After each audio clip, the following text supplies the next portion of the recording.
ఈ వ్యక్తి తన మంచు బూట్లు శుభ్రం చేస్తుండగా అతని ఒక పాడైన పన్ను గమనించాడు. తదుపరి క్షణంలో అతను బూట్ పదునైన బ్లేడ్ తీసుకుని చెడు పన్ను దగ్గర పెట్టి పెద్ద రాయిని గట్టిగా కొట్టాడు. అతను నొప్పితో కేకలు వేసి పడిపోయాడు. మరలా మేల్కొన్నప్పుడు కూలిపోయిన విమాన శిథిలాల్లో ఏదైనా ఉపయోగకరమైనది కనుగొనాలని అన్వేషించడం మొదలుపెట్టాడు. మొదటి పెట్టెలో ఏమీ ముఖ్యమైనది లేదు. రెండవ పెట్టెలో ఒక వాలీబాల్ ఉంది. మూడవ పెట్టెలో ఒక జోడు మంచు బూట్లు ఉన్నాయి. అతను త్వరగా బూట్ల షార్ప్ భాగాలను సాధనాలుగా ఉపయోగించాడు. తర్వాత ఒక పొడవు స్కర్ట్ను కనుగొన్నాడు. కింది భాగాన్ని చించి చేపలు పట్టే జాలంగా మార్చాడు. అదృష్టవశాత్తు చిన్న చేపను పట్టాడు. కాని దాన్ని అలాగే తినడానికి ప్రయత్నించినప్పుడు రా వాసన చాలా చేదుగా అనిపించింది. తర్వాత అగ్ని ప్రారంభించడానికి ప్రయత్నించాడు. కాని అనుకోకుండా అతని చేయి కట్ అయింది. కోపంతో మరియు నిరాశతో పక్క వస్తువులని విసిరేశాడు. తరువాత అతని కళ్ళు వాలీబాల్ మీద పడ్డాయి. దానిపై ఎరుపు చేతి ముద్ర ఉంచి అతను బంతిపై ముఖం గీసి విల్సన్ అని పేరు పెట్టాడు. విల్సన్ను పక్కన పెట్టుకుని మళ్లీ అగ్ని చేయడానికి ప్రయత్నించాడు. చివరకు అనేక ప్రయత్నాల తర్వాత చెక్క నుండి పొగ వచ్చింది. అతను దానిపై ఆదగా అది అగ్నిగా మారింది. ఆ రాత్రి అతను బీచ్పై క్యాంప్ ఫైర్ చేసి వేడి చేసిన ఫిష్ తిన్నాడు. అలాగా 4 సంవత్సరాలు గడిచాయి.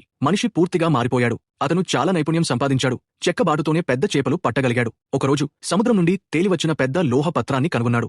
వెంటనే అతనికి ఒక ఆలోచన వచ్చింది. అతను చెట్లను కట్ చేయడం, ఎండిపోయిన చెక్కలను సేకరించడం, చెట్టు నుండి తాడులు తయారు చేయడం మొదలుపెట్టాడు. కాని ఇంకా సరిపోయలేదు. తర్వాత విల్సన్ను చూసి పాత స్నేహితుడితో వాదిస్తున్నట్లు కనిపించాడు. చివరికి అతను పర్వత శిఖరానికి ఎక్కి ఒకసారి తన జీవితాన్ని ముగించడానికి ఉపయోగించిన తాడును తీసుకున్నాడు. వెళ్లే ముందు విల్సన్ను అందంగా అలంకరించాడు. రాతిపై వీడ్కోలు సందేశాన్ని పెట్టాడు మరియు తన చిన్న రాఫ్ట్ ముందు విల్సన్ను కట్టాడు. అతను ఇప్పటికి తెరవని ఏకైక పార్సెల్ను కూడా ప్యాక్ చేశాడు. మరియు గుండెలో ఆశతో అతను తన రాఫ్ట్ను సముద్రంలోకి తోసి ప్రయాణించాడు.